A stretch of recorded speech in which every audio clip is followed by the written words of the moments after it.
গাজীপুর টঙ্গী থেকে হারানো গিয়েছে ভাই। এই যে এই ছেলেটা ভাই, এই যে এই ছেলেটা মেক সাহেব, মেক সাহেব, এই যে পুরোটা হ্যাঁ টঙ্গী গাজীপুর টঙ্গী মোল্লাকে রেস এখান থেকে ভাই হারানো গিয়েছে ভাই। এই তো রোজার 15 রোজা হারানো গিয়েছে। আচ্ছা মানে হারাই গেছে কিভাবে, কখন হারাই গেছে কিভাবে কখন বলেন? আপনি কি আপনি আম্মার কি জি ঘটনাটা কি কোন তো কিভাবে হারাইছিলেন? আসসালামু আলাইকুম প্রিয় দেশবাসী, আপনাদের কাছে আমার একটাই আবেদন,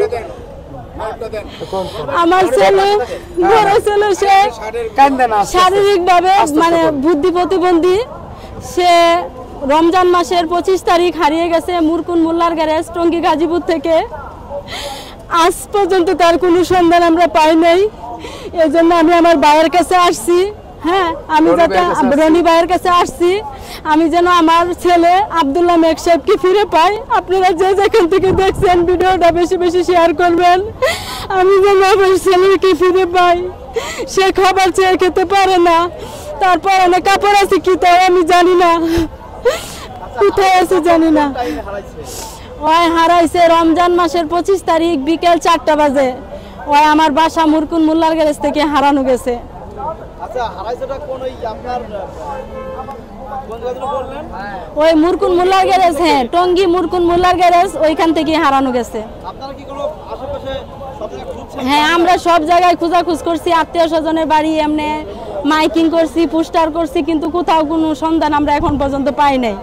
আচ্ছা এখন রনি ভাইয়ের কাছে আসছেন, যে রনি ভাইয়ের সবাই চিনে, হ্যাঁ হ্যাঁ প্রচার বেশি। হ্যাঁ হ্যাঁ রনি ভাই জি, আপনারা তো সবাই সারা বাংলাদেশের মানুষ চিনে, জি এই ছবিটা হাতে রাখেন, এই ছবিটা নিয়ে সারা দেশের মানুষরা আপনি কি বলবেন? ভাই দর্শক বিন্দু ভাইদের কাছে আমার একটুকুই আবেদন আশা, ঠিক আছে আমি এই উপকারটা ভাই একটু করতে চাই, ঠিক আছে। এই পোলাটা হারানো গেছে আমার বোন, তার ছেলে, এটা প্রতিবন্ধীর মতো, সে কিছু বলতে পারে না।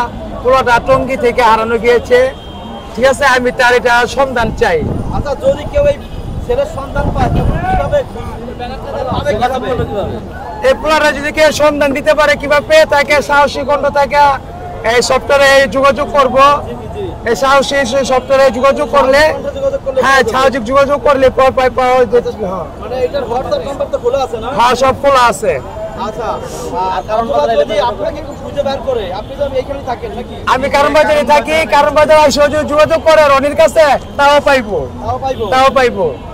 আচ্ছা আপনার এই দেশবাসীর কাছে মানে যখন হারায় যায় তখন তার পরনে কি ছিল একটু হ্যাঁ বলেন তো? ও যখন হারিয়ে গেছিল তখন ওর পরনে ছিল সবুজ কালার মানে টি শার্ট, সৌদি আরব লেখা, হ্যাঁ খেজুর গাছ ছবি ছিল, আর পরনে ছিল প্যান্ট খাকি কালার, আর মাথায় ছিল এই সবুজ কালার এই টুপিটাই ছিল মাথায়, আর তার পায়ে জুতা ছিল শু জুতা ব্লু কালার, ঠিক আছে। ওই হাঁটে সময় একটু ঝুল পারে, এমনি শরীরটা একটু এমনি ঝুল পারে হাঁটে, স্বাস্থ্য ভালো, গায়ের রং ফর্সা, আর ওর বুকে একটা ফুরার চিহ্ন আছে, ঠিক আছে। ওরে যদি জিজ্ঞেস করা হয় তোমার নাম কি, তাহলে সে আদর করে যদি কেউ বলে মজা দিয়ে বা আদর করে, তাহলে সে বলে যে আমার নাম আব্দুল্লাহ মেক সাহেব। আব্দুল্লাহ যদি নাও বলে তাহলে মেক সাহেব ওইটুক সে বলতে পারে। তার বাবার নাম ইয়াসিন, সে বলতে পারে। মার নাম হাদিসা, তাও সে বলতে পারে। গ্রামের নাম বলে সে, যদি তাকে কেউ বলে তুমি কোথায় যাইবা, অটো দিয়ে চলো তোমাকে দিয়ে আসি, তাহলে বলবে আমি শিলমুন যাব, এটুক বলতে পারে। হ্যাঁ হ্যাঁ হ্যাঁ শিলমুন যাব, এই কথা সে বলতে পারে। আর ভাই তার বুকে একটা চিহ্ন আছে ভাই, বলেন। আর তার বুকে একটা পুরা চিহ্ন আছে। ছেলেকে আমরা তো হাজার ছেলের ভিতরে চিনতে পারবো, তারপর এটা বলে দিলাম জনগণের, দেশবাসী সবার কাছে, মানে ওর বুকে একটা পুরা চিহ্ন আছে, পুরা চিহ্ন আছে ভাই।